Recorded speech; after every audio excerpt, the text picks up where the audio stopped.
শাহুৱেকক পঠিয়াই লোকৰ ঘৰত বোৱাৰীয়ে কৰিলে নিৰ্লজ্জ কাণ্ড। মোক তাই পঠিয়াই দিছে খোলা ভাই মেলা গ'লোগৈ। আগত এদিন দেখিছোঁ সোমাই আছে ভিতৰত। গাড়ীৰ ভিতৰত হেলমেট পিন্ধি পলাল ছাৰ।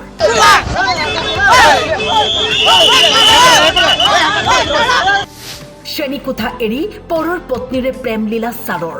ভিতৰ সোমাই গ'লগৈ মাষ্টৰজন মানে বিচনাতে বহি আছে, তাই এনেকৈ মানে চকীখনৰ ওপৰত উঠিছে। যোৰহাটৰ এখন বিদ্যালয়ৰ বাহিৰত হঠাৎ হুলস্থলীয়া পৰিৱেশ। বিশ্ব ছাৰক বিচাৰি বিদ্যালয় পালেহি প্ৰেমিকাৰ স্বামী। ছাৰৰ হেনো আজিকালি মন বিদ্যালয়ত নহয়, মন বহে স্বামী নথকা ঘৰতহে। মোক তাই পঠিয়াই দিছে এই মানুহে ঘৰলৈ, এই ঘৰতো অহা নাই খবৰ ল'বলৈ। তাৰপৰা খবৰ ল'বলৈ গ'লোগৈ, মই পঠিয়াই দিছে খোলা ভাই মেলা গ'লোগৈ খবৰ ল'বলৈ। আগতে এদিন দেখিছোঁ সোমাই আছে ভিতৰত। তাৰপৰা কি কৰিছে, সোমাই থাকি বৰ বেয়া কাম কৰিছে। মই নাই কোৱা দেই, ই দন কৰিব নহয়, আৰু মোকো তাই দন কৰিব।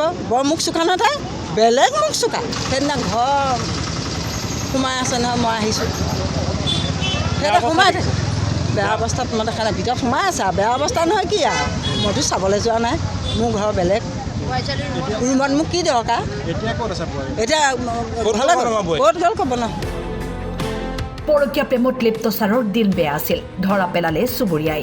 তাৰপৰা জপনাখন কিবা 3টা গাঁঠি দি লৈছে, 3টা গাঁঠি দি মানে দি লৈছে। কিবা ভিতৰ সোমাই গ'লগৈ মাষ্টৰজন মানে বিচনাতে বহি আছে, বহি থাকি মানে তাই এনেকৈ মানে চকীখনৰ ওপৰত উঠিছে, উঠি পানি মোক তাৰপৰা এনেকৈ বোলে কোন বোলো মই। তাৰপৰা মাষ্টৰজনে এনেকৈ থাকিছে দেই। তাৰপৰা মই আকৌ যেনিবা চান্স দিছোঁ পেণ্টটো পিন্ধি লওক বুলি। তাৰপৰা বাৰান্দাত আহি এনেকৈ পেণ্টটো পিন্ধিছে, চেণ্ডাল মাৰিছে মাষ্টৰজন। তাৰপৰা মই বোলো তুমি টিচাৰ হৈ এইবোৰ কামকে কৰিছানে? সি আকৌ মোৰ মুখলৈ চাই বুলি মিচিকা হাঁহিটো মাৰি দিছে। খবৰ পালে স্বামীয়ে খঙত অগ্নিশৰ্মা স্বামীসহ একাংশ আহি উপস্থিত হ'ল বিদ্যালয়ত। মাষ্টৰজন সোমাই থাকে, মোৰ এতিয়া মা আছে, মায়ে দেখিছে মই দিনটো গাড়ী চলাওঁ, গাড়ী চলাই দিনটো ঘৰত নাথাকোঁ। সেই মানুহজন মোৰ ঘৰত সোমাই থাকে, আৰু সোমাই যোৱা মাত্ৰ এজনী মানুহ দেখি গ'ল ধুনীয়াকৈ মানুহৰ পৰিস্থিতিটো বিচনা যেনেকৈ আছিলে। সেই মানুহজনে দেখি যোৱাৰ লগে লগে মোক মাইকী মানুহ ফাঁকি দিছে, বেলেগ মানুহ এটা বুলি, মোৰ ঘৰৰ পৰিয়ালৰ মানুহ এটা বুলি ফাঁকি দিছে। খুৰীয়ে দেখিছে যে বিচনাত দেখিছে। আমাৰ মায়ে তাক কেইবাদিনো পাইছে মই ঘৰৰ ভিতৰত সেই মাষ্টৰজনক বিশ্ববাস্য সি বহুত আমাৰ ফোনো কৰিছে, মই হাজাৰ টকা খৰচ কৰি মিলাব খুজিছে। আমি মনে মনে থাকিব লাগে, সি 1000 টকা খৰচ কৰিব। সি মাষ্টৰ চাকৰি এনেই কৰিছে, তাত বহুত প্ৰপাৰ্টি, কিমানখিনি প্ৰপাৰ্টি আছে মই জানো, য'ত কি মাটি কিনিছে, সেই পইচা দি মোক মিলাব খুজিছে। হেড মাষ্টৰনী বাইদেউৰ ঘৰত কালি মই কৈ থৈ গৈছোঁ, বাইদেৱে কৈছে তুমি হয় সেইটো বেয়া কাম কৰিছে, তুমি আহা স্কুললৈ আহিবলৈ কৈছে বাইদেৱে। মাষ্টৰজনে মোক কৈছে ফোন কৰি বোলে হেৰি নহয় সেইবোৰ বাদ দিয়ক, আপুনি মোক ৰেচপেক্টটো সদায় নকৰিব, আপুনি মোক তুমি ফোন বাদ দিয়ক, ফোনৰ কথা নাপাতো, আপুনি মোবিলা হওক, মই আপোনাক কিবা এটা মিলাইছোঁ মানে কিবা এটা কি মিলাইছে, পইচা দিব খুজিছে মোক।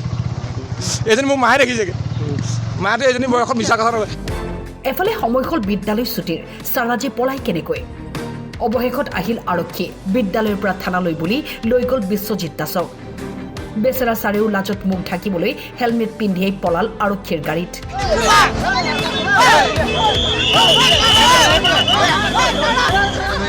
যোৰহাটৰ পৰা জিন্তু দেউধাই ফুকনৰ ৰিপৰ্ট, টাইম 8।